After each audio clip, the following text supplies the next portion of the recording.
Ormai ci siamo, definite le sfide playoff, ma manca ancora un tassello per la definizione dell'andata e del ritorno. Buonasera, benvenuti a Rugby House. Fra 2 giorni, alle ore 18, Rovigo fa visita a Colorno per l'ultimo recupero di questo tormentato, seppur bellissimo, campionato per ogni top 10. Ne parleremo stasera con 2 ospiti d'eccezione, toccheremo ambiti diversi rispetto al solito, andremo dentro l'aspetto tecnico e analizzeremo anche tutti gli aspetti collaterali extrasportivi che hanno sicuramente influenzato e condizionato questo campionato. Partiamo con l'assistant coach, il coach della Touche, Nico Badocchi. Ciao, benvenuto Nico. Ciao, buonasera a tutti. È stato un anno in cui i medici sono stati fondamentali, più di qualsiasi altra volta, e rappresentare quest'area la dottoressa Veronica Baioccato. Veronica, benvenuta. Ciao Andrea, ciao a tutti. Allora, Nico, manca l'ultimo tassello per chiudere la regular season, una stagione veramente complicata per mille aspetti e ci hanno anche lasciato sto regalino, a noi, l'ultima. Sicuramente eravamo in una situazione di vantaggio prima, perché saremmo stati gli unici del gruppo playoff a non giocare la settimana prima delle semifinali e si è capovolta la cosa, quindi siamo gli unici che giocano la settimana prima. Però vabbè, prenderemo il positivo, cioè proveremo a fare quello che ci interessa per il nostro gioco e chissà, magari questo ci terrà a un livello di forma più alto e più abituati al gioco rispetto agli altri, poi magari si rivela un vantaggio, speriamo. Non c'è, come posso dire, una teoria da questo punto di vista, no? Tu hai detto magari ci aiuterà a prendere più ritmo partita, magari è meglio aspettare, chi lo sa? Sì, direi che è abbastanza aleatoria la cosa. Quello che viene da pensare è soprattutto a livello di usura fisica, magari il fatto di avere una settimana in più di recupero ti dà sicuramente vantaggio, soprattutto a fine stagione, quando magari si sono accumulati un po' di acciacchi per qualche giocatore. Però appunto siamo in un momento in cui sicuramente tutti i ragazzi da qualche parte avranno qualche acciacchetto e stringono i denti per portare a termine la stagione, insomma. Anche perché la rotazione è stata, direi, molto equilibrata quest'anno, no? Sì, abbiamo valutato tanto con Umberto questa cosa, con Jazz, e quindi abbiamo cercato di distribuire il più possibile, di dare, oltre a dare un'opportunità a tutti, però proprio di avere tutta la rosa pronta, ma allo stesso tempo il meno usurata possibile, e penso che sia riuscita questa cosa. Trovo che siamo quantomeno moralmente nel miglior momento della stagione e quindi sono molto fiducioso su quello che possiamo fare da qua in avanti. Veronica, anno semplice, facile, no? Per niente. No, ci ridiamo su adesso, però è stata veramente tosta. Adesso che cominciamo a vedere forse la luce in fondo al tunnel, anche solo in termini di giornate mancanti, se ripenso a luglio e come era iniziata la stagione, mi sembra incredibile essere arrivata fino adesso. Ovviamente è stato un lavoro di squadra a tutti gli effetti, a tutti i livelli, dai giocatori a ovviamente staff medico, ma anche la collaborazione con lo staff tecnico, la società è stato indispensabile. Cioè, forse anche un po' esagerando, però comunque forse la squadra fuori dal campo quest'anno ha fatto veramente la differenza, senza nulla togliere ai giocatori assolutamente, però è stata dura, è stata bella anche perché alla fine siamo arrivati fino a qua. No, c'è da dire che tu parlavi proprio della squadra, si parla spesso, no, di bolle, si parla per l'NBA, le nazionali, 6 nazioni, però raramente si mette sul piatto la questione che sono dei ragazzi che hanno anche vite parallele, no? Quindi Esatto. cioè, nel senso studiano oppure lavorano oppure hanno comunque Esatto. rapporti, è difficile gestire questi momenti. Infatti, secondo me quello che gli è stato richiesto quest'anno è veramente un impegno da professionisti nel significato pieno del termine, quindi hanno dovuto fare le loro scelte dal punto di vista professionale, lavorativo in campo, magari sacrificando, come un po' hanno fatto tutti quest'anno, per carità, non è che stiamo parlando di cose diverse da un lavoratore normale. Però bravi, bisogna dirglielo, perché per come siamo arrivati fino adesso possiamo ritenerci soddisfatti. Poi da ora in poi vedremo quello che accade, però... Anche perché c'è un nuovo protocollo per le semifinali, col molecolare, abbiamo modo con Veronica di parlarne. Visto che siamo in tema ovviamente, insomma, diciamo Covid, o quello che è stato questa stagione così strana, gestire la testa dei ragazzi, oltre che il fisico, abbiamo parlato di fisico, tu hai detto che è il momento forse più alto della stagione a livello morale, vedi comunque un'ottima situazione, gestire mentalmente questi ragazzi nell'impegno e nell'alternanza. Abbiamo remato veramente tutti nella stessa direzione e poi ovviamente anche una cosa semplice tra virgolette come questa, ti prepari per giocare, sei pronto e al venerdì ti arriva la comunicazione che in realtà non giocherai, che la recupererai dopo 2 settimane, l'hai già impostata e di colpo ti trovi a impostare una partita completamente diversa per l'avversario della settimana dopo. Sono tutte cose che ovviamente sono nuove, a cui non siamo stati mai abituati per fortuna, speriamo che finiscano anche presto, però queste sono secondo me le dinamiche più difficili, soprattutto anche per un giocatore che magari si trova anche semplicemente informazione per una partita e la formazione per la partita dopo invece è cambiata perché serve qualcosa di diverso, e quindi ti trovi che dovevi giocare, magari salti 2 settimane per rigiocare, insomma ci sono tutte delle dinamiche che stanno dietro che obiettivamente sono più complesse di quella che è la normalità. Specialmente Nico anche per quei giocatori che magari non hanno sempre l'opportunità di mettersi in mostra, per cui dici hai delle partite che sono, non dico più accessibili, ma in cui si può sperimentare un po' di più, poi ti arriva... È proprio il caso, è proprio questo il caso, esatto, è chiaro che sia così. E secondo te un po' di ragazzi hanno sofferto questo, quelli che magari avrebbero potuto dare di più? Allora, partiamo dal presupposto che comunque a nessuno piace stare fuori. Quindi, in linea di massima, dover rinunciare alla possibilità di giocare, chiaramente in base alle scelte tecniche, siamo una rosa numerosa e quindi giustamente c'è chi gioca di più, chi gioca di meno. Comunque dover rinunciare in base alle scelte tecniche all'opportunità di giocare è sempre una cosa che è difficile da digerire e difficile da gestire. Io per esempio da giocatore era una cosa che non riuscivo a supportare, proprio mi faceva impazzire. E quindi poi passato di qua mi rendo conto che sia una cosa che va gestita bene anche dallo staff tecnico, magari con una comunicazione in più piuttosto che una in meno. Ecco, che magari una volta si faceva un pochino meno, adesso cerchiamo di essere molto trasparenti e di dare la possibilità a tutti di avere l'opportunità e anche di capire magari le motivazioni perché sì o no. Come si affronta un giocatore a cui si deve dire sto sabato non giochi? Dipende dal giocatore. Nel senso che chiaramente una delle difficoltà ma anche della bellezza del lavoro allenatore è doverti relazionare con tante personalità diverse e quindi una delle cose più diciamo difficili ma allo stesso tempo più stimolanti dell'essere allenatore è riuscire a trovare il modo di comunicare con tutti, perché chiaramente c'è chi è più ricettivo in un modo, chi è più ricettivo in un altro, questo vale sia per le cose tecniche, ma chiaramente vale anche per queste cose di gestione. E quindi comunque noi di solito quando ci sono delle scelte magari che hanno bisogno di una spiegazione in più, chiamiamo nel nostro ufficio il diretto interessato, ci confrontiamo con lui e gli spieghiamo in maniera molto trasparente quella che è la situazione. E devo dirti che non c'è mai stato nessun caso di cassanate o cose del genere, quindi i ragazzi sono sempre stati molto tranquilli e penso che questo modo di porsi sia una scelta vincente da questo punto di vista. Ecco, allora io adesso andrei da Veronica perché anche qui c'è un aspetto che va preso in considerazione, un aspetto proprio psicologico tra medico, staff medico e il giocatore. Quando il giocatore vuole giocare e tu dici no, non si può giocare.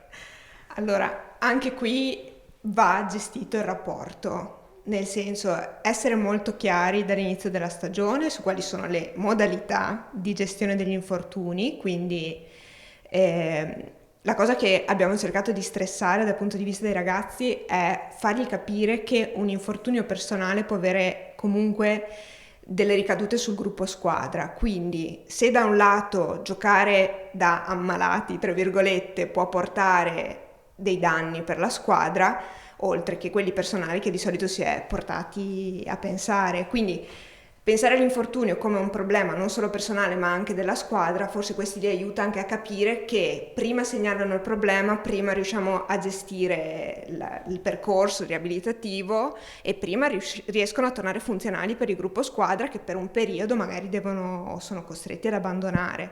Poi l'altra cosa che stiamo cercando di fare, insomma, quest'anno ma anche gli anni precedenti, è quella di cercare di contestualizzare il giocatore subito in campo, nel senso non fargli abbandonare l'ambiente campo, quindi anche la riabilitazione cercare di portarla il prima possibile in campo, di modo che anche diciamo psicologicamente si senta sempre parte del gruppo squadra, non venga escluso e messo, come diciamo noi in gergo, tra gli infortunati, però cercare sempre di farne parte sempre col gruppo squadra, insomma ecco, questa è un po' la logica che cerchiamo di fare. Poi ovviamente ci sono percorsi ed ostacoli, sì, perché purtroppo l'ambito medico non è sempre lineare, quindi dobbiamo cercare di andare incontro alle esigenze dei giocatori, alle esigenze dello staff, alle esigenze nostre, perché ovviamente l'obiettivo primario è quello di farli stare bene, e l'obiettivo diciamo sempre primario è quello di cercare di andare a lungo termine, cioè di non pensare al giocatore come a un punto zero in cui serve al nostro club e quindi spremerlo come un limone,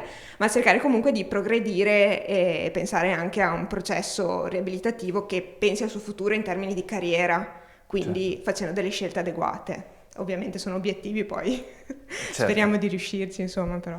Ecco, dopo queste analisi di relazione, di aspetti medici, volevo fare un passo indietro e ritornare a quella che è stata poi la sfida con le Fiamme Oro, perché noi di solito nella prima parte analizziamo questo. Quindi andando con Nicolò, volevo un po' ragionare su come è andata questa partita con le Fiamme, una vittoria diciamo col bonus, che era quello che serviva al tempo per mantenere intatte le opportunità, le possibilità di arrivare secondi, per cui insomma una piccola analisi di quanto è successo 15 giorni fa quasi. Ma guarda, ti dico, veramente quello che hai detto tu credo che sia la cosa più importante. Ci servivano 5 punti, abbiamo ottenuto i 5 punti. La fase finale della stagione è sempre complessa dal punto di vista dell'approccio alle partite.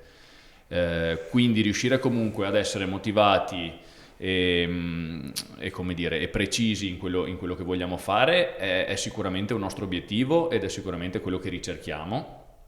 Poi dopo è chiaro che bisogna fare i conti sia con chi gioca l'ultima partita del campionato e cambia completamente il suo modo di giocare e magari ha più attitudine al rischio, diciamo gioca più senza troppi freni e quindi magari ti può mettere in difficoltà solo perché è una questione diversa rispetto a quello che hai preparato, e sia dal tuo punto di vista, ancora una volta mi rapporto a quando ero giocatore, con la testa di un giocatore certe volte alcune partite sono quasi una rottura di scatole per arrivare poi alle partite che contano, che ormai sono molto vicine, e quindi magari uno inconsciamente ha un minimo di come dire, attenzione in più o magari un pochino meno attitudine.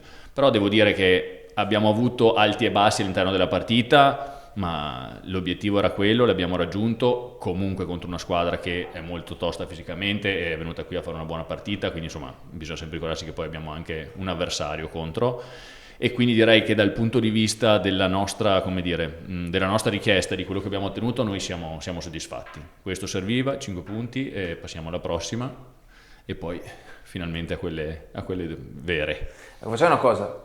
Anche noi andiamo a rivedere quanto è successo con le Fiamme Oro, poi rientriamo perché fra 2 giorni c'è Colorno e poi, come diceva Nico, quelle che fanno la differenza.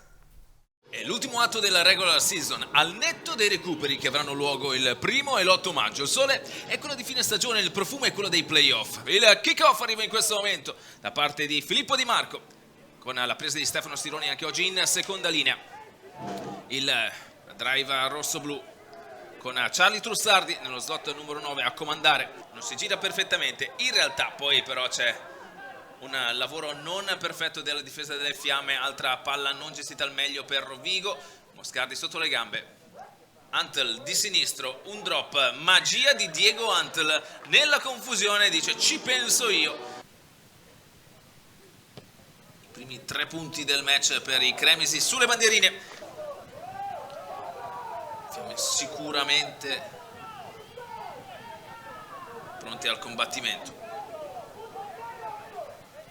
Il pick and go con Matteo Ferro che macina e c'è la meta di Matteo Ferro. 2 punti alla segnatura di Matteo Ferro. Orvio resta con un più. Tanto avanti il pacchetto, Cario Griff, pallone tra i piedi, parte lui, Cario Griff questa volta vuole portarsela a casa alla meta, numero 8, anche se Ferro gioca la pressione avversaria, riesce a muovere il pallone Spinelli lì vicino per Simone Marinaro, messo giù dal concittadino Massimo Cioffi, le mani su questo punto di incontro, strappa il pallone, tenuto per Rovigo, e qui è stato Kario Greff. Jacques Monberg gioca al piede, gioca velocemente questo pallone, Sironi, Antl non si toglie, adesso il pallone è giocabile, Uncini, Cioffi, finta, scarica, Vian appena dentro i 22, rallenta però il pallone, Stefano Sironi resta in piedi,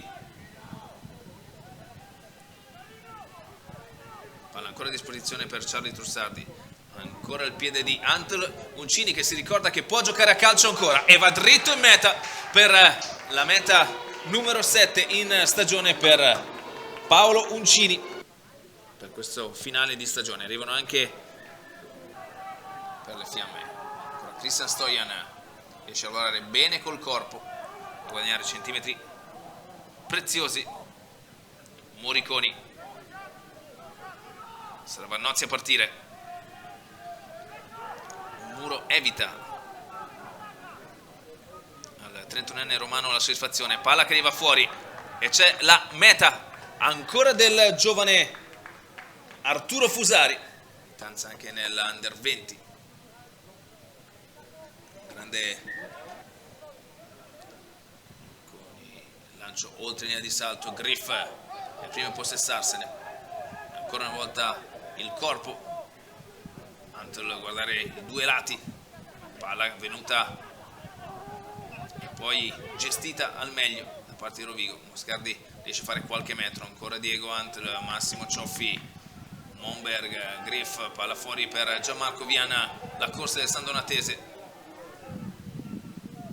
ha cambiato un buon angolo, siamo a 8 metri dalla linea di meta, palla che arriva a Francesco Rossi, va giù e presenta il pallone al proprio mediano, Antl ancora per Paolo Uncini, all'altezza con un ottimo timing Massimo Cioffi, ci prova lui personalmente, vediamo Massimo Cioffi se riesce a segnare o tenuto alto, Vedovelli dice che è meta, in maniera non splendida, scivola sul piede d'appoggio Borin, palla fuori, non c'è la trasformazione, parte Cornelli, ci prova anche lei Moriconi,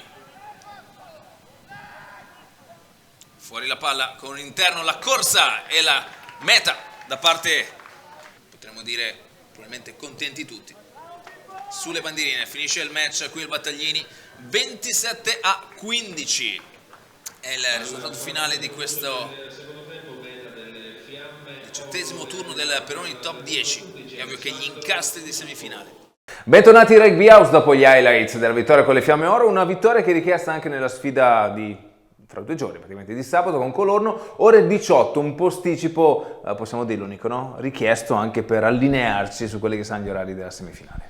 Assolutamente, questa è l'idea, la semifinale di andata sarà alle 6 e quindi abbiamo chiesto questo posticipo per cercare di avere già un'idea e aver già fatto una prova di quelli che saranno i ritmi, soprattutto il giorno della partita. Chiaramente noi siamo abituati a allenarci la mattina nel primo pomeriggio e quindi comunque si cerca di creare un'abitudine e far provare ai ragazzi quello che sarà poi con la prima semifinale. Quindi, sì, si parlava della sfida con le fiamme e uno degli elementi nuovi nella sfida con le fiamme è stato sicuramente il caldo. Il caldo che sicuramente l'aspetto meteorologico, proprio di temperatura, può essere testato.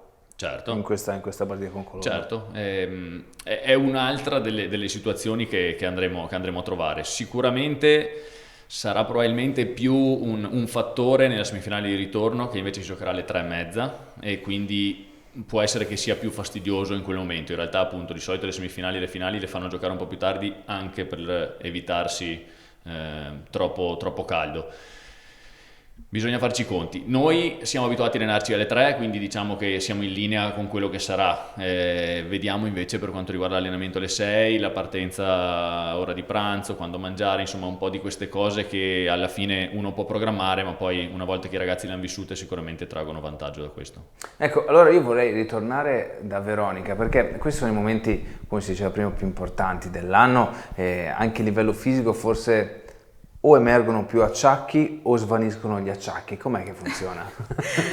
Allora, qui potremmo ragionare a vari livelli. Allora, dal punto di vista del carico, del minutaggio, abbiamo cercato di gestirlo sempre anche con lo staff tecnico, quindi abbiamo i giocatori in alert, sappiamo quelli che devono rifiatare, quelli che invece magari è meglio che facciano qualche minuto in più in questo momento per prendere il ritmo partita per la fine.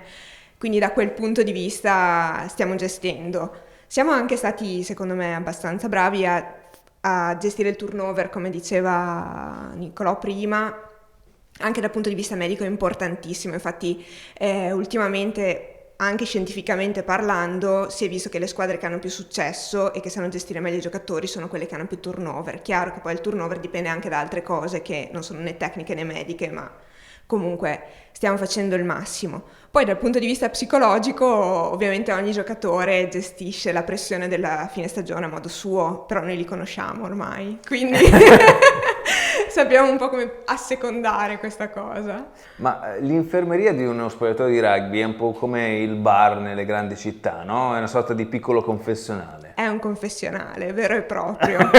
E in realtà le orecchie vere del confessionale sono i nostri fisio. Ah sì? Sì, perché sono i ragazzi che passano più tempo in compagnia dei giocatori e quindi comunque li conoscono benissimo e li frequentano più di noi in termini proprio di monte e ore settimanale. Ed è importantissimo perché si capiscono delle dinamiche anche sulle strategie di gioco o sugli equilibri di squadra che poi vanno reinterpretati e gestiti ovviamente con la massima segretezza perché come ben sapete, però si riesce a gestire meglio il giocatore nel momento in cui si instaura un rapporto di fiducia e questo è fondamentale. Ed è anche il bello forse del fare il medico di squadra o comunque di gestire uno staff medico come questo, insomma. Certo. Allora, Nico, domanda, Colorno, meno di 48 ore, diciamo le 18 di sabato, una sfida che ha delle insidie, per proprio quelle insidie di cui parlavi prima. Non c'è dubbio. Loro giocano la loro ultima partita in casa, l'ultima partita non è andata molto bene, hanno preso un sacco di punti contro Padova, e sicuramente ci terranno a far bene l'ultima in casa e si trovano nella situazione di non aver assolutamente niente da perdere e ancora una volta a noi interessa vincere e il nostro obiettivo è vincere ovviamente per assicurarsi il secondo posto, quindi siamo consci, abbiamo parlato con i ragazzi di queste insidie che ci porterà Colorno, abbiamo preparato la partita come andava preparata e comunque ripeto, in questo momento, visto il percorso che vogliamo portare a termine, è giusto anche approcciarla con consapevolezza di quali sono le insidie, ma anche consapevolezza della nostra forza e di voler imporre quello che noi possiamo fare e sappiamo fare. Ecco, questa partita che è arrivata così inaspettata, no? Un regalo che è uscito nelle ultime settimane, un regalo che avremmo abbondantemente evitato. Ci porterà verso un maggio intenso, perché è regular season, doppia semifinale, c'è l'aspetto finale, eventualmente, ovviamente incrociamo le dita tutti, che porta 10 giorni dopo la seconda semifinale, per cui dà un po' più di respiro rispetto alla vecchia programmazione in cui il 29 di maggio doveva essere prevista la finalissima. Parlavamo di carichi, parlavamo di tensione, parlavamo di possibilità di riprendersi. Come vi allenerete? Abbiamo finito di programmare le prossime 4 settimane proprio poche ore fa. Sicuramente il focus principale, anche in collaborazione con lo staff medico e con i preparatori atletici, è riuscire a tenere scarichi dal punto di vista dell'affaticamento i ragazzi. Quindi sicuramente adatteremo i tempi di allenamento in modo da poter comunque lavorare sulle cose tecniche che ci servono e che dobbiamo preparare per la partita, però allo stesso tempo non sovraccaricarli e cercare di farli arrivare al fine settimana il più freschi possibile. Ecco, e durante le semifinali cambierà il protocollo medico della gestione Covid, sarà un po' più intenso, sicuramente molto più in linea rispetto a quello che è lo sport professionistico, no Veronica? Sì, siamo arrivati al punto in cui abbiamo sostituito gli antigenici con i molecolari da indicazioni della federazione. Abbiamo riadeguato il nostro schema di allenamento anche da questo punto di vista, il che secondo me è fondamentale in questa fase qui, perché come diceva Nicolò prima, sì, abbiamo un po' cambiato le condizioni iniziali e adesso ritorniamo all'inizio, quindi gestiamo gli allenamenti in maniera piuttosto neutra, abbiamo modo di avere un test più valido e quindi essere più tranquilli ancora dal punto di vista del contagio. Dovremo essere bravi a gestire questa sorta di bolla che stiamo cercando di creare. Non è una bolla vera e propria come quelle delle nazionali maggiori ovviamente, perché non ne abbiamo le possibilità in termini logistici, però faremo veramente il possibile per evitare il contagio. Poi si sa, in questo periodo è dura, però lo schema diciamo che è quello, molecolari a 72 ore e poi vedremo insomma. Tra l'altro sono degli aspetti interessanti e trasversali, nel momento in cui anche l'Under 18, che ovviamente frequenta lo stadio Battaglini, quindi della franchigia, sta iniziando ad avere le prime partite nel programma facoltativo messo a disposizione dalla federazione, gli incroci teoricamente potrebbero aumentare. Quindi paradossale che a Rugby Rovigo insieme a Lions siano le uniche due società che non hanno mai chiesto un rinvio, voglio dire, per Covid, adesso bisogna alzare l'asticella a tutti per mantenere anche tutto il rapporto con i volontari, insomma si sta mettendo tutto uno sotto schema di guerra praticamente. Per cercare di non incrociarci, per cercare di far funzionare tutto comunque, di non limitare nessuno, però diciamo che abbiamo le idee chiare, poi vediamo se riusciamo. Sì, questo fuori di dubbio. Veronica, visto che sto parlando con te, adesso sposterei un po' l'accento, perché abbiamo già parlato abbondantemente di Covid, e insomma ci ha anche un po' stancato, come avevo detto. Quest'anno è stato un anno un po' speciale per te dal punto di vista professionale, no? Quindi sì. L'incarico come responsabile medico a Rugby Rovigo, esperienze in Celtic, insomma, spiegaci un po' cosa è successo al Sei Nazioni. Guarda, sì, va bene. L'unica rodigina al Sei Nazioni, la dottoressa Baioccato, no? Insomma, dovete saperlo. Allora, sì, dal punto di vista di Rugby Rovigo è stato un anno bellissimo perché, diciamo, da quest'anno sono responsabile sanitario, insomma, della società e una bella sfida perché anche con l'anno in corso, insomma, c'è stato qualche ostacolo più del dovuto. Però sono molto soddisfatta perché insomma siamo riusciti a far squadra, come si dice. Punto di vista Benetton, sì, mi è capitato di fare un'assistenza con il Connacht ed è una bella esperienza entrare in Pro 14 come medico di squadra. Quindi tu, cambia il ritmo di gioco. Tu sei stata convocata, invitata sì, dal Connacht per seguire sì, il Connacht esatto, nella sfida a Treviso, quindi eri il medico del Connacht. Esatto, esatto, anche se segretamente, insomma, se dovessi proprio tifare per qualcuno al limite sarebbe Benetton, ma comunque non importa. Verdi sono verdi anche gli altri. Esatto, un attimo di... Comunque è stata un'esperienza bellissima. Uno, perché comunque gestire un livello diverso di tempo partita anche per lo staff medico è un altro tipo di ritmo, è un altro tipo di tempistica di presa di decisioni e anche un altro tipo di rigore dal punto di vista delle decisioni che vengono prese. Ovviamente le conseguenze sono lievemente diverse, poi comunque non era la mia squadra, quindi non conoscevo bene i giocatori. Invece dal punto di vista delle Sei Nazioni sono 3 anni che sto collaborando abbastanza con la federazione perché stiamo cercando di sviluppare meglio dal punto di vista scientifico la gestione dei traumi cranici ed è una cosa che stiamo cercando di far crescere anche in ambito universitario con l'Università di Padova ed è appunto la gestione del trauma cranico, detta concussione cerebrale, sport correlato, sia in età pediatrica che in età adulta, che è diciamo un ambito scientifico che in Italia è molto poco sviluppato, però è una problematica che ha un'incidenza veramente ampia e fa fatica ad essere diagnosticata, quindi insomma stiamo cercando di attuare una sorta di rivoluzione culturale nell'ambito, ci vorrà molto tempo, però i primi passi si fanno insomma da questo punto di vista, un po' con la ricerca, un po' con l'impegno sul campo, che è quello che ci stiamo divertendo a fare. Insomma. Ecco, l'aspetto concussion è sicuramente una zona, non dico ibrida, però c'è molto da lavorare nella sensibilità, poi anche nella Sì. gestione di quanto succede in campo. Quali sono i lati su cui bisogna lavorare di più? Allora, lato fondamentale è quello dell'educazione, cioè tutte le persone che si approcciano ad un campo da rugby, ma parliamo proprio dal rugby di base, quindi dal mini rugby, quindi dai genitori, dagli allenatori, dai preparatori, da qualsiasi persona che abbia a che fare col contesto rugbistico deve sapere di cosa stiamo parlando. Perché diciamo, la prima forma di prevenzione è riconoscere i muovi, quindi se parliamo di bambini questa è quasi una manovra salvavita ed è quello che dobbiamo culturalmente diffondere il più possibile in Italia.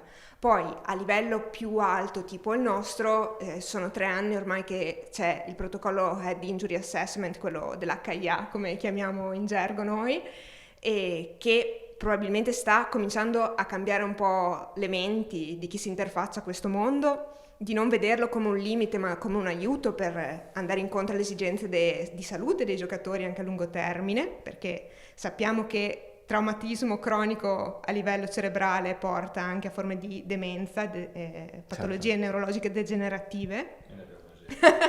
Abbiamo numerosi esempi, no scherzo, a parte questo. E quindi è tutta una forma di prevenzione che rispetta la salute di chi gioca in questo mondo. È un po' quello che stiamo cercando di studiare, insomma, e di condividere con tutti, ecco. Certo.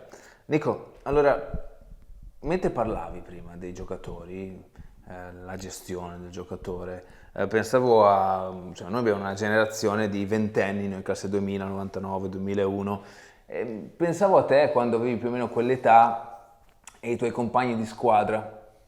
Com'è cambiato il rapporto tra nuova generazione e i leaders? Cioè, quando tu giocavi, avevi anche 21, 22, avevi degli uomini, non che questi non siano uomini, però sono passati 20 anni, 18? Sì, possiamo dirlo, 20 anni. 3 lustri! Sì, sono passati una quindicina d'anni, abbondante. Io penso che al di là di quello che è il rapporto tra le età, ci sia un cambio a livello proprio sociale, un po' più ampio rispetto a quello che può essere uno spogliatoio di rugby, con delle dinamiche diverse a livello di proprio interazione tra le nuove generazioni, se vogliamo chiamarle così, e magari chi ha qualche anno di più. Io per dirti, la prima volta che mi sono allenato in prima squadra, per non sapere leggere e scrivere, mi sono cambiato al centro dello spogliatoio, non ho preso neanche una sedia, mi sono messo lì al centro, mi sono cambiato da solo perché volevo evitare di sedermi nel posto sbagliato. Ecco, diciamo che queste dinamiche sono un po' cambiate. Non è detto che sia un male, come tutte le cose vanno prese secondo me nella giusta misura e prendendo il buono.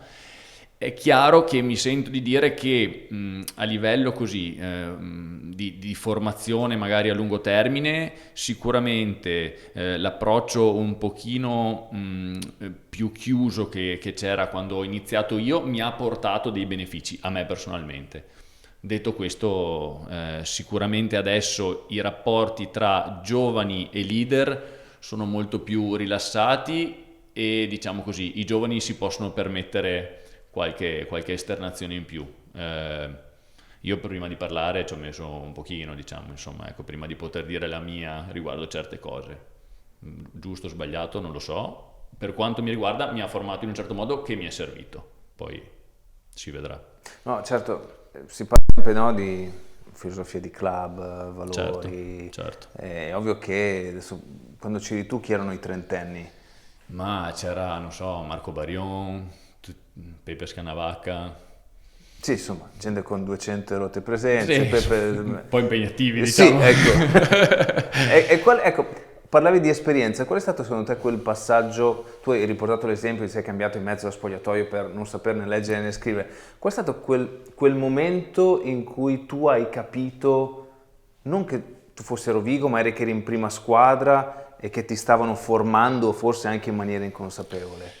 Se c'è stato un momento, ecco. Sì, questo ti devo dire che secondo me è una cosa che si fa un po' fatica a percepire nel momento, è una cosa che, come dire, apprezzi un pochino più avanti.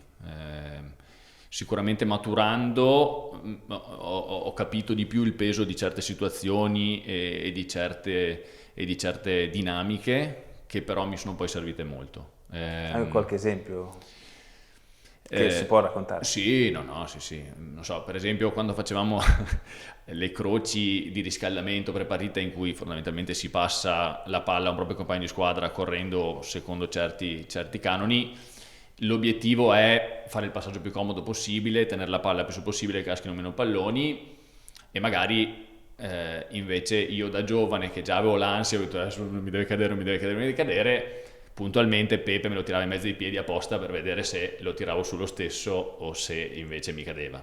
E poi alla fine pigliandolo e facendo vedere che tu comunque ci metti tutto quello che puoi metterci, ottieni rispetto, per cui poi ti siedi, c'hai il tuo bel posto e puoi parlare e, diciamo, questa cosa del rispetto guadagnato più che dato a prescindere è una cosa che a me piace molto, e quindi ecco, sono metodi virgolette un po' sciocchi magari, però che per quanto mi riguarda dall'essere terrorizzato perché oddio adesso mi cade la palla, a lottare per prenderla, piccole cose stupide, però poi dopo te le porti dietro per tanto. Allora, è una generazione passata 15 anni fa, 10 anni fa, 5 anni fa, adesso questo tipo di approccio quanto può indebolire o quanto può fortificare? L'approccio nuovo, intendi? No, l'approccio vecchio sulle generazioni attuali. Ok. Facile, no? Sì, esatto.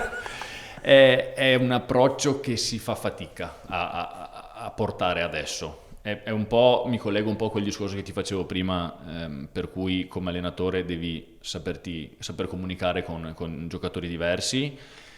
È più o meno la stessa cosa, nel senso che ormai gli standard, virgolette, educativi e di apprendimento sono di un certo tipo, e quindi anche lì varia da persona a persona, perché ci sono certi ventenni con cui puoi permetterti magari certe cose e altri con cui invece devi essere un po' più soft, però il tuo approccio, sta tutto nel trovare il modo per arrivare al giocatore, ok? Quindi anche lì dare magari troppa enfasi a certe, virgolette, imposizioni può essere controproducente, però ripeto, non è una cosa assoluta, va un po' valutata caso per caso. Quindi io per esempio personalmente so che ho alcuni ragazzi con cui posso permettermi di essere un po' più duro, tra virgolette, e altri in cui invece so che ci devo arrivare con un pochino più di come dire, calma e facendo un giro un po' più ampio, però il mio obiettivo è che arrivi. Poi... Certo.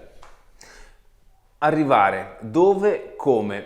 Perché abbiamo parlato di Nicolò, giocatore, Veronica il presente, quello che ha vissuto quest'anno, ma la domanda che vi farete a casa è: una dottoressa, giovane, responsabile medico della Rugby Rovigo, ci deve essere qualcosa dietro che insomma spinge una ragazza a fare questo percorso. Cos'è che ti ha spinto a tutta sta cosa qua?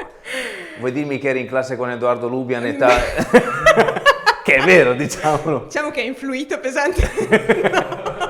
La motivazione.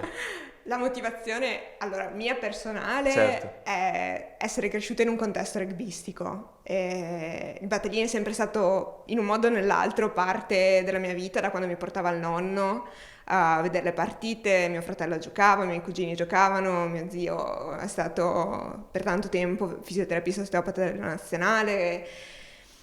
Cioè il Battaglini è sempre stato, anche senza volerlo, qualcosa con cui avevo a che fare in varie fasi della vita, insomma. Quindi poi ho sempre, diciamo, avuto una vita abbastanza sportiva, quindi anche con le rose, Rugby 7, mi sono divertita ad allenarmi, eccetera. E poi ho iniziato a studiare medicina, mi piaceva l'ortopedia e la cardiologia. Qual è la specializzazione che unisce queste due cose? E sono arrivata alla medicina dello sport, e quindi il contesto rugbyistico è quello che forse mi è stato anche più facile gestire anche con l'interazione, quindi conoscevo meglio, perché dal punto di vista anche medico-sportivo è importantissimo conoscere lo sport per cui si lavora, sia in termini di gestione degli infortuni che del resto, insomma, del contesto. E quindi ci sono caduta dentro. Ecco, quindi Edoardo Lubian qui conta poco. Edoardo Lubian è stato mio compagno di classe per 5 anni, insomma, poi le medie comunque eravamo nelle sezioni vicine, quindi ci conoscevamo. È un grande amico. Siamo cresciuti proprio assieme, ma nel senso che lui mi ha fatto crescere per certi versi, io per altri. E Com'è quella roba? Mi ricordo che mi parlavi una sera che c'era dei compiti, le verifiche.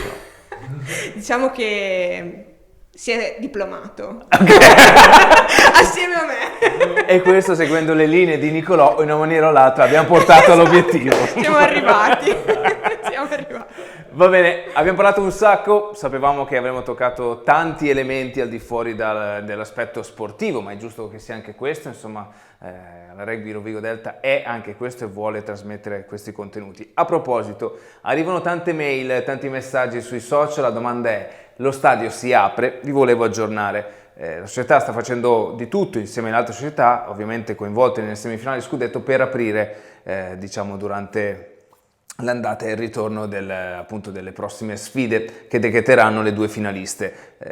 La federazione sta lavorando in questo senso anche lei, per cui speriamo di avere notizie a breve, nel poter dare la soddisfazione ai nostri tifosi, ai nostri abbonati, di essere presenti perlomeno, insomma, alla sfida di ritorno che, al netto di quello che succederà a Colorno, dovrebbe essere il 23, altrimenti sarà il sabato precedente. Non mi resta che salutarvi, augurarvi una buona serata, ricordarvi che fra 2 giorni c'è l'ultima sfida regular season appunto in Emilia con Colorno. Veronica, grazie di essere stata con noi. Grazie. Un saluto anche a Nicolò Badocchi. Grazie mille, ciao a tutti. E niente, noi ci vediamo settimana prossima, primavera rosso-blu, l'area dei playoff, ci siamo dentro. Buonanotte.